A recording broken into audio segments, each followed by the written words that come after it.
Valmerabantsika rehetra indray ry havako nahatratra ity andro anio izay omen'ny Tompo andrenesantsika ny teniny, ilay teny fiainana, teny soa-sakafo izay hameloman'ny Tompo antsika isan'andro. Alohany hamakina ny tenin'Andriamanitra amintsika ary andeha hiombona mivavaka isika. Ry Andriamanitra rainay masina sy tsara indrindro, Andriamanitra ny fahatsarana rehetra ianao, ka mamelo anay tsy tapaka amin'ny alalan'ny teninao.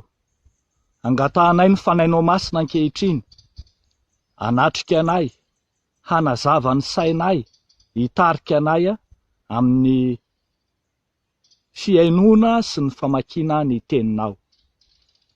Dia hazavao aty-amponay, ho ampiarinay sy hiainanay amin'ny fiainanay andavanandro Andriamanitro ny teninao, ary ny fanainao masina hitarika anay mandrakariva amin'izany. Amin'ny anaran'i Jesosy Tompo, amen. Ny mofonaina voalahatra ho antsika indray ry havako amin'ity andro anio ity, dia izay hitantsika ao amin'ny filazantsara araka ny Luka 9:40, ny 9:7 hatramin'ny 9:7. Luka 9:40, ny 9:7 hatramin'ny 7:7. Vakina ary amin'ny anaran'ny Tompo manao hoe: ary hoy izao aminareo, aoka ny mamoana tsy marina hoentinareo mahazo sakaiza, mba ho raisin'ireo ho any amin'ny fonenany mandrakizay anareo rehefa lany izany. Ary izay matoky amin'ny kely indrindra, dia matoky koa amin'ny be, ary izay tsy marina amin'ny kely indrindra, dia tsy marina koa amin'ny be. Koa raha tsy matoky amin'ny mamoana tsy marina ianareo, iza no atoky anareo amin'ny tena harena? Ary raha tsy matoky amin'izay an'olona ianareo, iza no hanome anareo izay anareo? Tsy misy mpanompo mahay manompo tompo roa, fa ny anankiray ho alany, any anankiray ho tiany, na ny anankiray hombany, any anankiray ho amavony. Tsy mahay manompo an'Andriamanitra sy mamona ianareo. Ray Masino, manamasinanay amin'ny fahamarinana, ny teninao no fahamarinana. Amen. Ho ampitomboana ho aminareo mandrakariva ry havako, ny fahasoavana sy ny fiadanana avy amin'ilay Andriamanitra ray sy Jesoa Kristy Tompony finoantsika. Amen.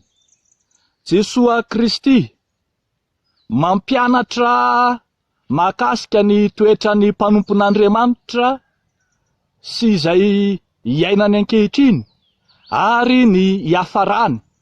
Zany no hitantsika eto amin'izao soratra masina izao. Mampianatra ary Jesoa Kristy ny amin'ny toetra tokony hananan'ny mpanompo mahatoky.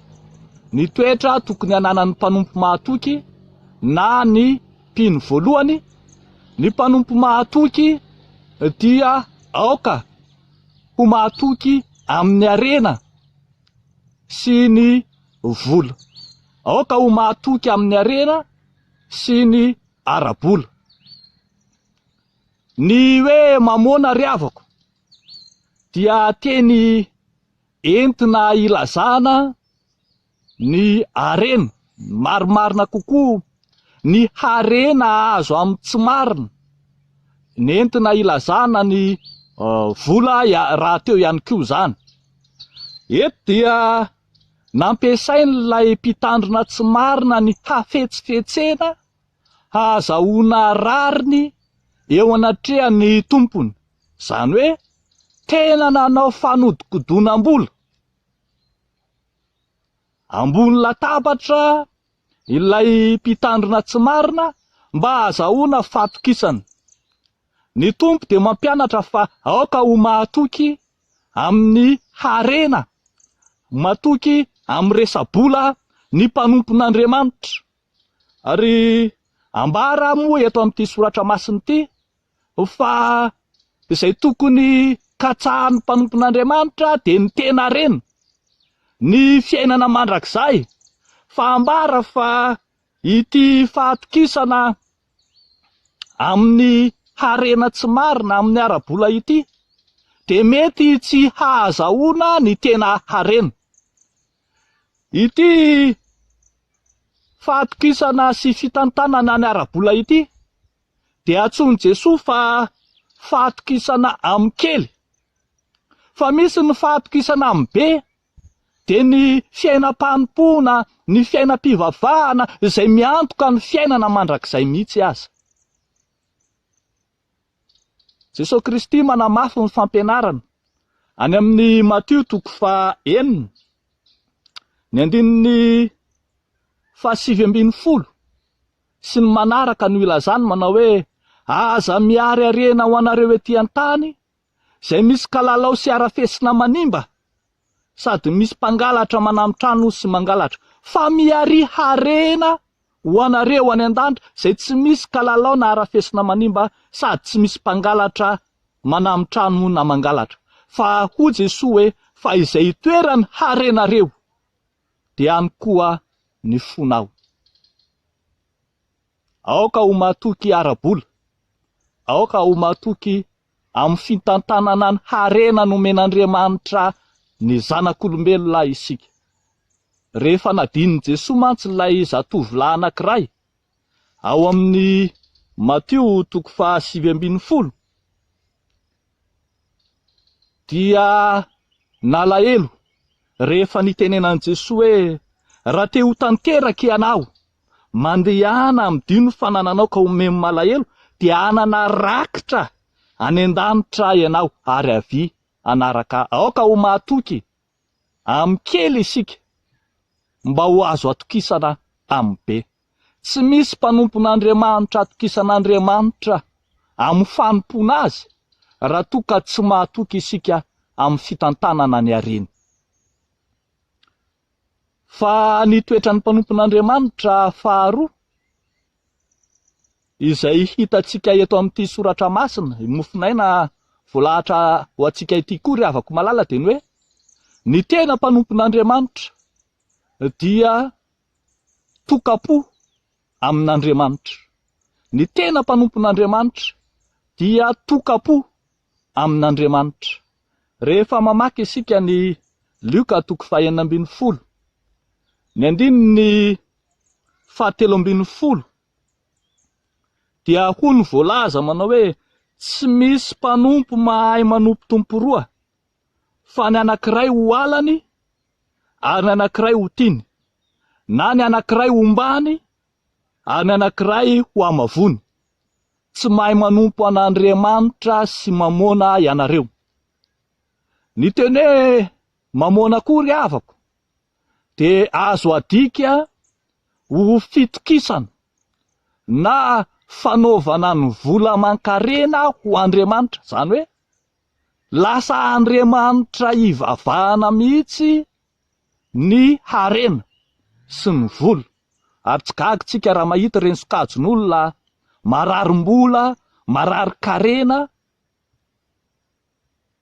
fa toa lasa Andriamanitra ivavahany mihitsy zany. Mampitandrina Jesosy Kristy fa aoka isika ho tokapo eo anatrehan'Andriamanitra. Rehefa mijery tsika mantsy ny didy 10 izay nomen'Andriamanitra atsika, dia ny didy voalohany izay nomen'Andriamanitra dia ny hoe: aza manao andriaman-kafa fa izao ihany.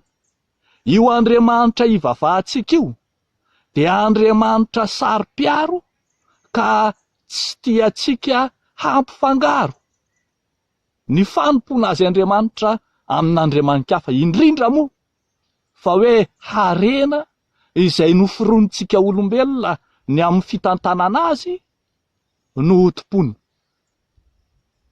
Sitrak'Andriamanitra isika hanompo andriaman-kafa. Ary mampianatra atsika mandrakariva Jesosy manao hoe: tiavan'i Jehovah Andriamanitra ao amin'ny fonao rehetra sy ny sainao rehetra ary ny fanahinao rehetra. Rehefa manompo sy tian'i Jesosy amin'ny fontsika sy ny fanahintsika rehetra isika, dia tsy manana intsony ny fanompona ny andriaman-kafa, tsy manana fanahy intsony entina hanompo andriaman-kafa, na fo entina hanompo ny vola na hanompo ny harena.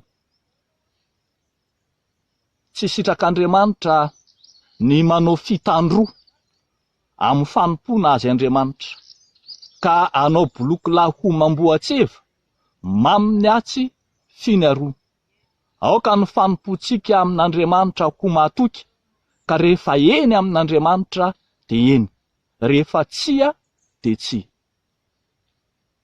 Mahavariana ry havako ny mahita mpanompon'Andriamanitra maro samihafa, izay rehefa tonga ny Alahady mivavaka, de indro izy manao akanjo fotsy, indro izy manao fanompoana rehetra ao am-piangonana. Fa rehefa tonga kosa ny andavanandro, de io lay mpanompon'Andriamanitra ny akanjo fotsy ihany no hitanao koa milahatra, miandro toro ery amin'ny mpanandro, mitady vintana, mametraka ny harena eo anatrehan'ny kisendrasendra sy ny vintana sy ny anjara sy ny lahatra.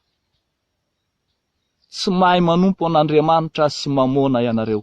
Ary raha resaka harena sy vola no resahana, de tsy vitsy mihitsy ny mpanompon'Andriamanitra, heverina fa mpanompon'Andriamanitra, kanefa marary amin'ny harena, marary ara-bola, ka hidy fatratra amin'ny fanomezana, amin'ny fanompona an'Andriamanitra, fanaovana ny asan'Andriamanitra, satria efa nanao ny harena ho Andriamanitra mihitsy izy. Ka de marina amin'ny fitenena malagasy hoe tahaka ny vorokorona ny azy ny harena, kely alana marary, be arana marary. Ny mpanompon'Andriamanitra marina ry havako de tsy marary ara-bola zany, na toy inona miseho eo amin'ny fiainany, tsy marary amin'ny harena, satria efa nanankina ny fony sy ny fanahany ny fiainany amin'Andriamanitra tokana izy. Lesona lehibe ho antsika zany ry havako, ahazoantsika mametraka ny hoavintsika rehetra eo anatrehan'Andriamanitra. Fiaina, aoka ho matoky eo anatrehan'Andriamanitra amin'ny zavatra rehetra isika. Raha matoky hatramin'ny fahafatesana, de matoky amin'ny kely mba ho tendrena ho mpanapaka ny be. De ho an'Andriamanitra irery ihany ny voninahitra ho amintsika izany tenin'Andriamanitra izany. Amen. Hivavaka isika ry havako. Misaotra anao zay Andriamanitra fa nomenao lesona mahakasika ny fitantanana ny harena zay omenao, mba ho tantany ara-drariny sy amin'ny hitsiny, ary harena zay tsy natao hotompona.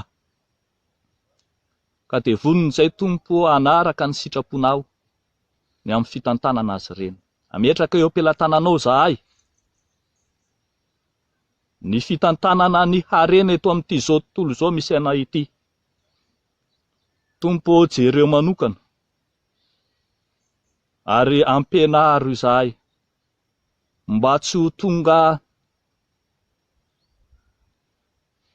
elanelana lehibe mampisaraka amin'ny zanak'olombelona ny harena, ka ny manana mihamanana ary mahantra kosa mihamahantra.